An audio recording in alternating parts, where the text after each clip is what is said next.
LightSail-A, mission accomplished. This is Space News.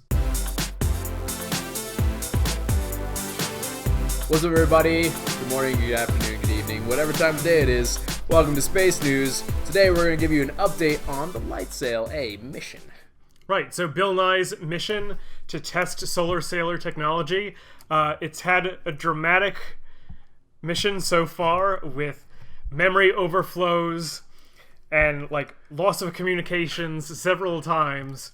But over the past week, they were able to successfully deploy its sails on the second try. Yeah. So just like the entire mission, it didn't happen on the first try, but it ended up working. The sails fully deployed. Yeah.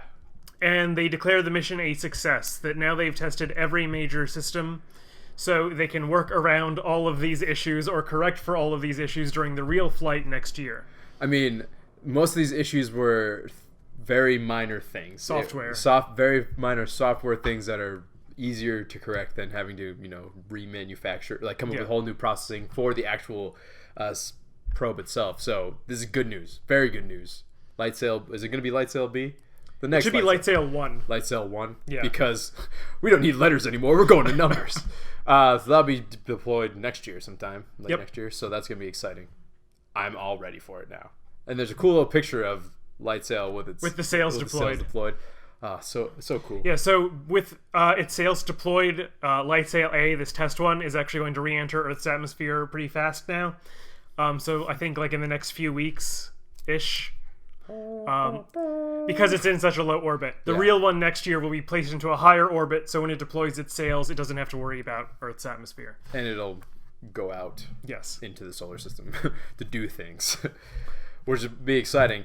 But there are things on Earth that we still need to do, like figure out how to get more people and satellites out there, mostly satellites. Airbus, a European space manufacturer, is working on developing a new reusable rocket system to get in the game, kind of like SpaceX and everyone else is trying to do these days, because reusability, recycling, that's the best thing in the world, guys. Let's be green. Right, so earlier we've commented on Boeing and Lockheed wanting detachable engines that they can then scoop up with helicopters using ULA parachutes. Too, right? Yeah.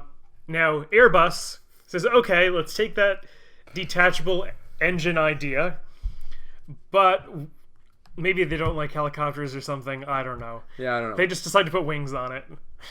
Wings are cooler. So their new idea is called the Advanced Expendable Launcher Innovative Engine Economy, known as ADLIN for short. Don't try and understand that acronym whatsoever, because we just dissected it before the show and it makes no sense. So they've been working on ADLIN since 2010, so for quite a while now, and they're hoping to plan it to launch in 2025. So this is low Earth or they're not going up high or anything into space. This is deploying satellites and the like. Yeah, they say that while SpaceX uses some extra mass on the rocket as fuel to slow down the rocket for a landing, instead they want to use that mass budget as wings and deployable propellers. Yes. Because when you go to space, you think propellers. You heard right, folks. He said propellers, like those things on old planes and helicopters. And what doesn't go into space? Full circle. Yeah, helicopters. But helicopters are good at recovering this stuff. So it's the great thing is it's all autonomous, right? So once it goes up, the Airbus will launch its satellite. It'll start coming back down. It'll go Mach 5. And once it starts slowing down, it'll throw off these little cone things off top of the propellers, and then it'll turn the propellers on so that it'll glide it back into a runway. It makes sense, and it seems like it could work. It just sounds ridiculous. That's all. That's all we're saying. It just sounds ridiculous. Yeah.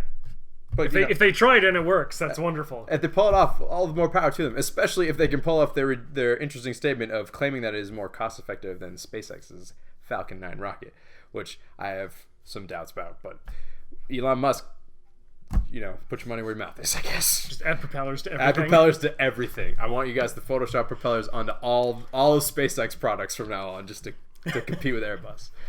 But lastly, not European related, NASA related, they recently tested the LDSD. Yeah, so that's the low density supersonic decelerator. Yes.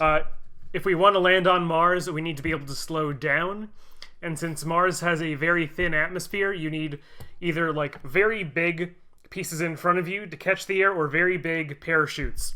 Yes. And this test is kind of like testing both. Yes. Where the tester like has this inflatable front that like expands outward. Mm-hmm.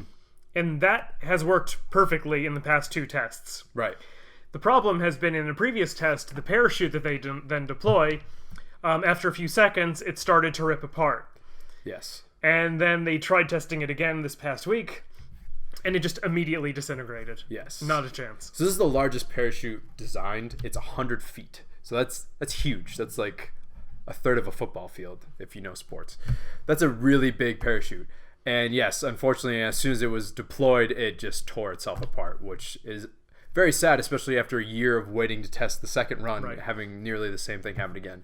But there's still time. We're not going to Mars just yet, so they have time to fix this.